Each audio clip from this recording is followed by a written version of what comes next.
Hi there, Hamish McLachlan here, and a big thanks for watching The Last Time I Cried, brought to you by AIA Vitality.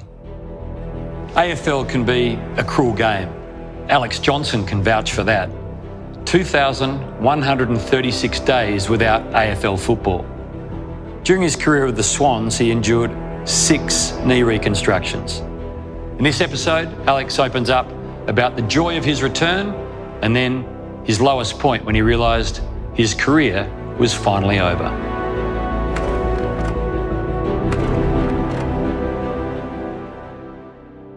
Alex, thanks for joining us. All these chats start the same way. One simple question. When was the last time you cried? I suppose the last time was a bit of a journey. It was an 8-day journey, I suppose, at the end of my footy career, or what became the end of my AFL career to date. My journey's been really well documented in terms of the knee injuries and the setbacks and those types of things that I've had. I had 12 operations on my left knee before I got the news that I was going to get back and actually play AFL, and I think that was probably the start of the roller coaster ride of what footy means to me. And in terms of, people say a week's a long time in footy, but I sort of didn't think it was as long as what transpired in August in 2018. So I'd sort of got back and played a little bit of reserves footy, and then to get a call from the head coach of the Swans, John Longmire, to say, come in and let's have a chat. And it had been a moment that I'd been thinking of for the best part of 6 years. It had been, what worked out to be 2,136 days since I played in the 2012 grand final as a 20-year-old kid, and now, at the age of 26, to be, on the verge of potentially fulfilling another dream of playing AFL. You sort of talk about it and it becomes more and more unlikely as the years go on.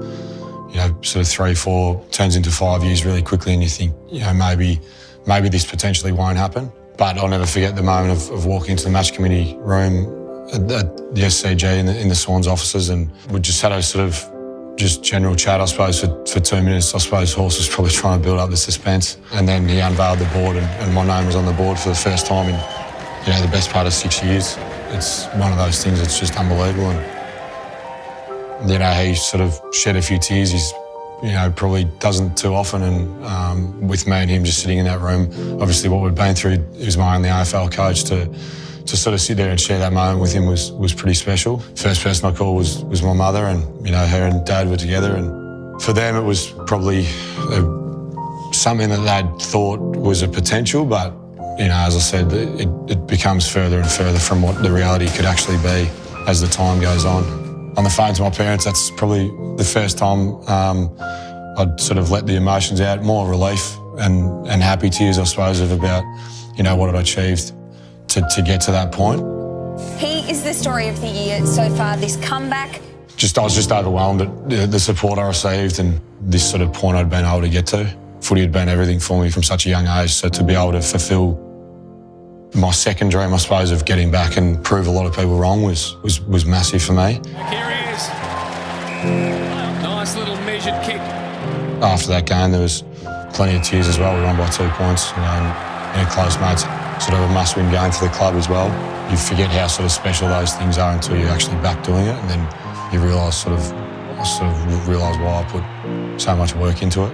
8 days of normality for me, being a footballer again, and realising hopefully I can build on the second part of my career here and go on and have the career that I'd hoped I would have had coming off the back of the 2012, successful premiership season. Hogan missed moments ago. What can he work out here? Oh, no. Almost over the line. In fact, over the line. I'm worried about Alex Johnson. He's gone down. Yeah. Oh, boy. Game against Melbourne at the MCG on a Sunday afternoon. I hadn't played there since that day, so it had been well over 2,000 days at this point since I'd been back there. The whole family there, a lot of friends, a lot of support, and 22 minutes into what was going to be my second game of hopefully 100 more. Turned on the boundary line, and you sort of know straight away I'd never had an issue with my right knee, but knew I'd done some significant damage to it. Football should not be allowed to be this cruel to one man. The initial feeling, I suppose, is shock. I'd never done it on an AFL field. I'd done it in pre-season games and at training and things like that. Just the silence, the deafening silence that falls over the MCG, and you realise that all eyes are on you. Everyone wants to see a reaction. You try not to give too much away, I suppose. I knew it was towards the end of the first quarter as well. I knew exactly what had happened, career over, knee done, those types of things, all that flashes through your head. You sort of think this will be the last time that I'll be able to be out on the ground where I grew up going, Every footballer of any age wants to play on the MCG whenever they get the opportunity, and to only get another 20 minutes was a really hard pill to swallow, but you sort of sit there.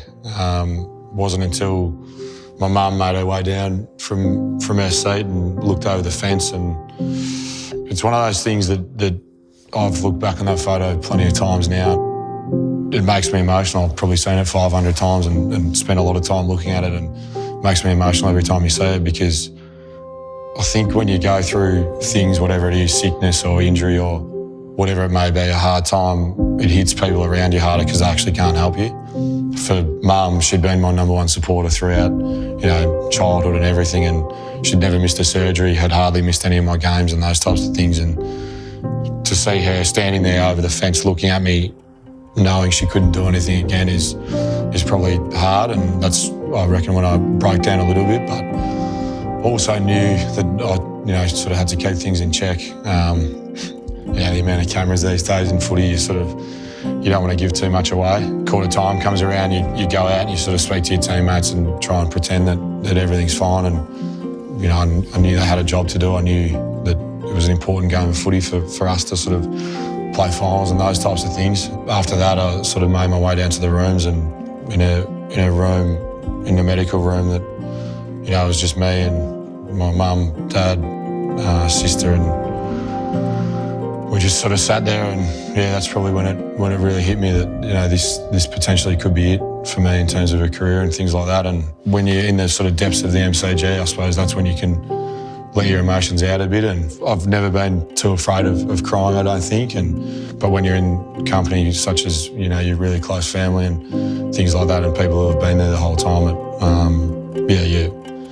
you sort of just let it all out, I suppose. And that week was probably, in terms of those sort of 8, 9, 10 days, they're probably the most I've cried in a short space of time. I think it was probably a 2 or 3 day period after that where it's just you sort of tend to just give up, I suppose. You think not much is really worth it, and you go through a lot of lows and there's not much positive that comes out of those things, but you realise sort of the flow-on effect it has on other people. It sort of forces relationships to break down, and I've always tried to keep things in perspective as much as I could, and there's always people around you that are going through worse things, but when something that you sort of love and so passionate about and work so hard for is taken away from you, it's an extremely hard pill to swallow. There's not much you can do to change that.